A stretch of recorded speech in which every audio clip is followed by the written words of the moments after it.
Hey tea heads, this is Don from Mayleaf. Now, we know that Japan is famed for producing some of the finest teas in the world and historically has a major, long tradition in green tea production. So, everything I'm about to say has to be heard within that format, right? I recognize the history and the tradition of Japanese green teas, and I love them. There is a problem in my mind, and that problem is actually borne out in the numbers. You can see that the popularity of the fine Japanese teas, especially in the domestic market, is reducing. Farmers are leaving fields abandoned. It's an extremely precarious state of affairs. And I think, and I've said this in other videos, that the reason for that is because Japan is so focused on creating a high quality standard, and that the quality markers are so defined as to what they must be, that they start to corral the teas into more and more restricted profiles, restricted experiences, whereby the things that are celebrated in Japanese green teas are, well, all teas are made to try to elevate those quality markers, and therefore you lose character, you lose experimental teas, you lose a certain oddball nature to tea production, which I think is so valuable, because that experimental nature brings about new trends, brings about new tastes. It starts to invigorate excitement in tea drinkers. So again, I caveat all this by saying I recognize the long, deep history of Japanese tea tradition. And I recognize that I am just one voice in a sea of other voices around, what makes great tea. I think that Japanese green tea production is heavily focused on things like cup color, wanting it to have that sort of milky jade dew quality in terms of censures, and brothiness and umami. How can you maximize the brothiness, that savory to sweet deliciousness, that theanine buzz that we all love? And how can you get that beautiful, vibrant, but sort of mysteriously sort of milky and jade-like color in the liquor? And if you can do that, then you've hit quality markers. You know you're going to get high price teas, and people are going to love those teas, and they're going to be very desirable. But as all the producers try to achieve the same thing, you start to lose the excitement. And I think that this tea here in front of me, which we're calling Cherry Yamakai Sencha, is an example of where I would love Japanese teas to explore. The direction upon which I think Japanese tea culture should explore in order to reinvigorate its market. The Yamakai cultivar, which is the cultivar of this tea, is a tea cultivar that was developed in the 1960s and was considered to be not a great cultivar amongst the sort of tea cognoscenti, the connoisseurs out there, because it was a bit too funky, a bit too fruity, a bit too sort of wild in terms of flavor. It didn't conform to the sort of more exacting ideas of what a really high quality sencha should be in terms of cup color and in terms of taste, especially unshaded, because when you unshade it, you're not bringing out any more umami. When you shade it, you bring out more umami. So if you unshade the sencha, is it gonna have enough of that brothiness? And the Yamakai cultivar was considered to be a lesser cultivar from my understanding. But when I tasted this tea on the tasting table this year, I was just taken aback. And obviously I taste blind, so I don't know what the cultivar is. I was taken aback by something unique about it, something which just stood out. It was like, oh, this is doing something different. Then I found out it was the Yamakai, and I did more research into that cultivar. And it makes me really think, if only some of these more funky cultivars and more funky styles of tea were allowed to be produced or were celebrated more, then I think the whole outlook for Japanese tea tea culture would be brighter. Let's take a look at this tea, quickly scope it. This is from May 2024. Cultivar is the Yamakai cultivar. This is from Tenryu in Shizuoka in Japan. Picking on this is young leaves, heavily rolled, but not too broken and not too heavily steamed, as you can see. So very sort of, intact leaves. Elevations around 300 meters. Let's check the temperature on this. Maybe a bit hot. Come on, tell me what you are. 90. All right, well, it should be okay. We're going to warm up this Kyushu and we're going to get going on this tea. Let me know your thoughts. I know that probably there's a bit of controversy about what I'm saying. Some people are going to say, no, hey, Japanese culture have got it down. They know what they're doing. Don't mess with it. But I just think that, you can see that just the enthusiasm, especially among young people in Japan for these fine teas is waning. A lot of old farmers are abandoning their fields. A lot of the new generation are not taking them up. Now, there's a trend for new generation farmers coming out, and I hope that this continues. And I hope that they celebrate these more oddball cultivars. And I hope that they celebrate other quality markers, not just cup color and umami, but what are those spiky, funky, crazy things? Now, I understand that when you start to, oops, that was messy. When you start to go into those territories, you run the risk of creating teas that are undesirable, teas that are that lack balance, that lack elegance, that lack singularity of character. You run the risk of sort of making teas that taste too funky, too sort of stewed all over the place. And that's just the risk of it, right? And that's why China, not to make too many comparisons, but just to say China, bigger country, more experimentation, like you get all sorts of craziness. But when you get a great batch, wow, you get a great batch. And I hope that my memory serves me correctly, and this is a great batch of a Yamakai. Here we go. Funk Central.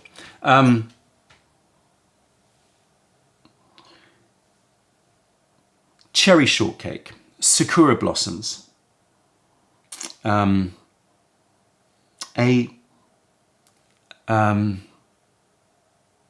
almost like concrete pavement note to it, which is something that I very rarely pick up in Japanese teas. Like concrete note to it. So it's got a grounding quality, almost to the point of saying earthy, but not earthy, just like mineral and concrete. I'm getting kombu. So there is that umami. It's there, I'm getting dashi. So it's got that broth. I'm getting porridge. I'm getting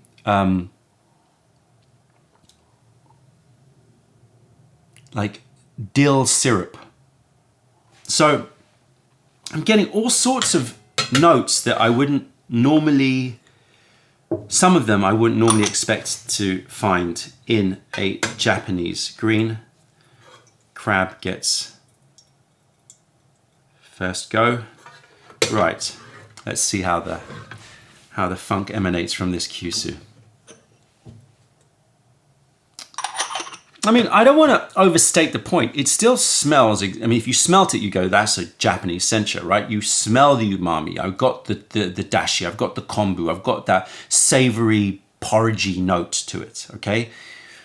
But it's just those little funky elements, like candied rose petals,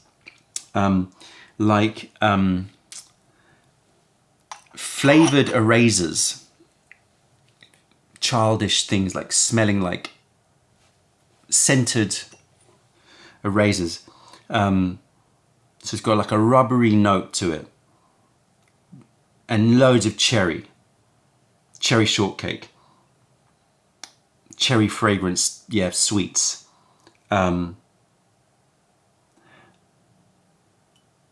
And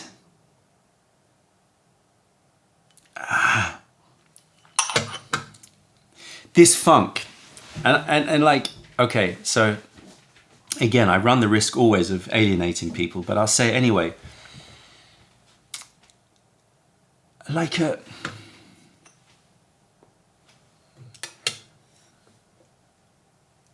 I'm picturing like a fruit and meat stew, but not like beef, okay, so imagine like a chicken soup. So you're getting that umami, but then you've thrown in a load of like red dates and cherries in there, like maybe like a cherry and pork stew or something. It's just in the background. It's like a bone brothy but fruity. Now, and this is the point, like I can imagine that for a lot of sort of Japanese tea tasters, especially more the traditional type, they'd go, oh, no, that is too much, right? We want the umami, but we want it to be like less like punchy and less sort of like, you know, off-piste. But I love it. I absolutely love it. It reminds me of like a luan guapian, like a melon seed green. You know, there's like, it's almost got like a stewy kind of quality to it. And most people go, oh, stewed and green tea, two words that shouldn't go together. But when just poised in such a way, it just intrigues and excites and does something different. And I'm all about that. Something different. All right. Should have picked a different cup so you could see the color. The color of this liquor, damn it, why didn't I think? This is going to be silly, but let's do it anyway.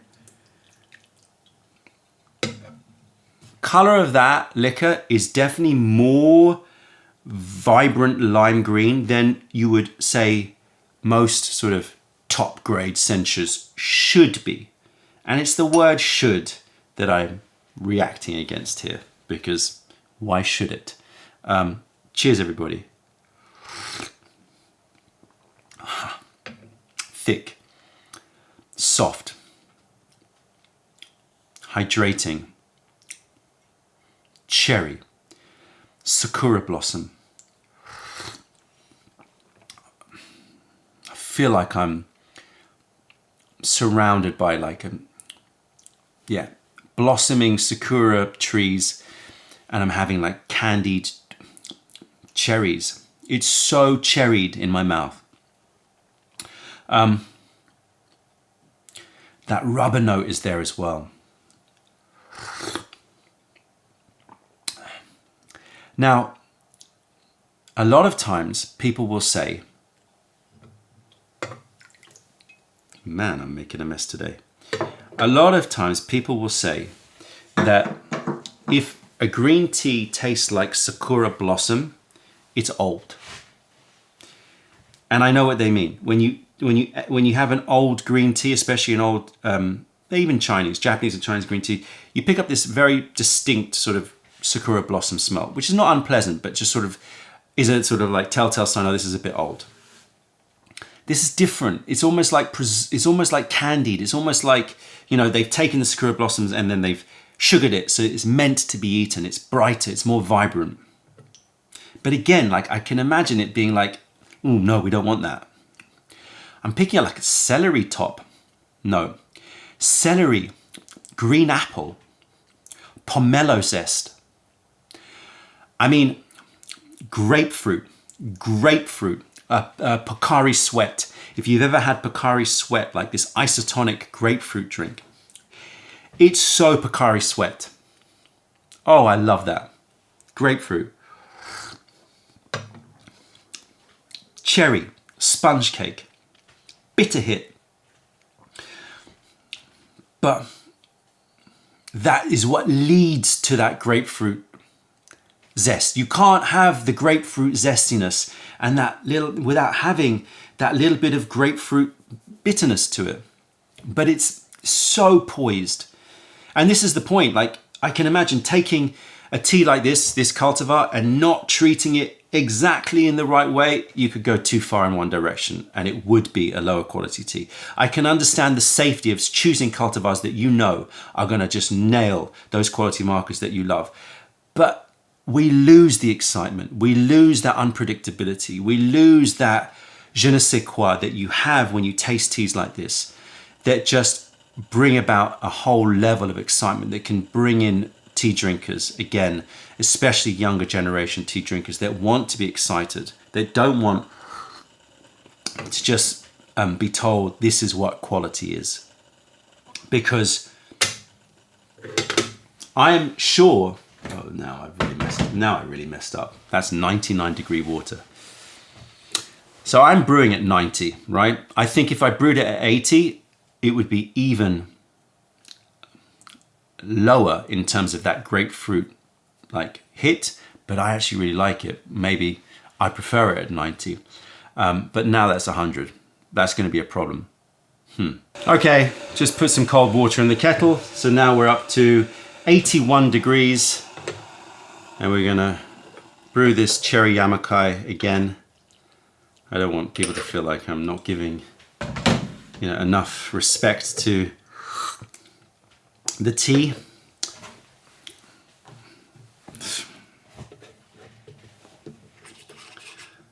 I would love it if more teas like this appeared every year. And again, this is a, the impact that consumers can have. If you love these kinds of teas, if you like me are looking for teas, look, you can still have all of those amazing brothy Japanese teas. That's not to say they go away, but let's just broaden it. Let's take other quality markers. Let's say, hey, we like fruity teas. We like teas with a bit of punch. We like a slightly fermented, crazy note in our tea. We're happy to have cup color that looks a bit more green or a bit more yellow or a bit, different. We're happy for that. Celebrate that. If you, like me, want that, then buying these kinds of teas tells the producers that they should keep going. And bear in mind that these older cultivars is from the 1960s. If they're not popular, if they don't receive the market attention, then what happens when they get old and the farmers want to replace them? They're going to pull them out and replace them with cultivars that are popular, right? And so again, you just start to homogenize the whole taste of tea. Oh.